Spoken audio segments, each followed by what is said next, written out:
I've spent a couple of hours just removing the back plates, removing the nuts off the U-shaped bolts to drop the wire wheel axle back off.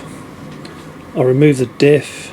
I did need a new gasket, 99p, so that's got High Lamar on one side and is back on the disc wheel axle, the longer axle.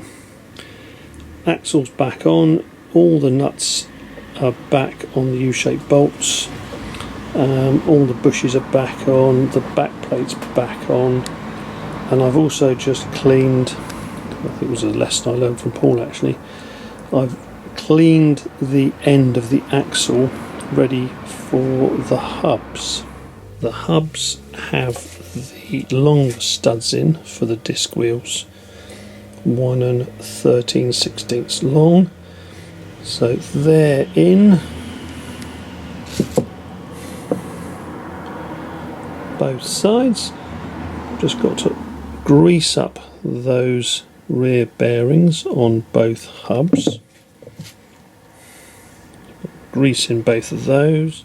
I've given the half shafts a bit of a rub down, degrease, and I've also given them a quick squirt of the high temperature paint, so they're ready. The last remaining mystery as to my hubs is the fitting of the O seals. So having looked at the MG Guru site, I think these are also 1500 hubs.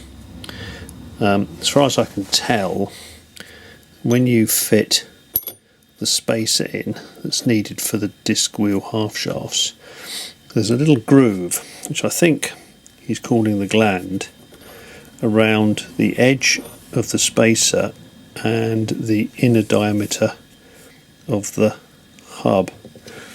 So he talks about these O seals, so they're now all round. These have come from Moss, but they have got the part ATB 7354. Now they are for 1500 wheels, but I think he suggests that there are some O seals that don't fit. Some are too big and others can fit nicely in around that bearing. So I believe Moss now only supply these parts, but luckily, although the part number may be wrong, it looks like these seals fit quite nicely around there. So I'll put them in. They weren't in the early 1500 cars. They were introduced slightly later in the 1500 cars. You still put the paper gasket around the outside, although with the O seal in there it appears that that does the sealing, not the paper gasket, but you need the paper gasket just to take up the space between the half shaft and the hub. So those oil seals fit in there quite nicely. The 1600 hub has a much narrower space. Obviously that presumably doesn't have an oil seal in it, but I'll definitely put them in. I think as well I'll take the set of disc wheels I've got.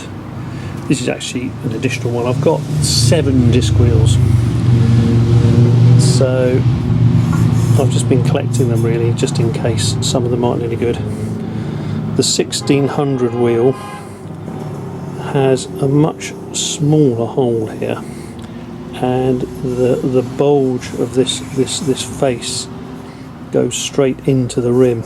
On the 1500 wheel there's a bit of a straight bit before it bulges out. 1600 wheels as well only have one hole. Again, I've got all this from the Guru. These little nuts are where the silver covers fit on the top, but I think now that everything's back on track, I'll take these down to Craig and ask him to blast them because that usually takes a little bit of time.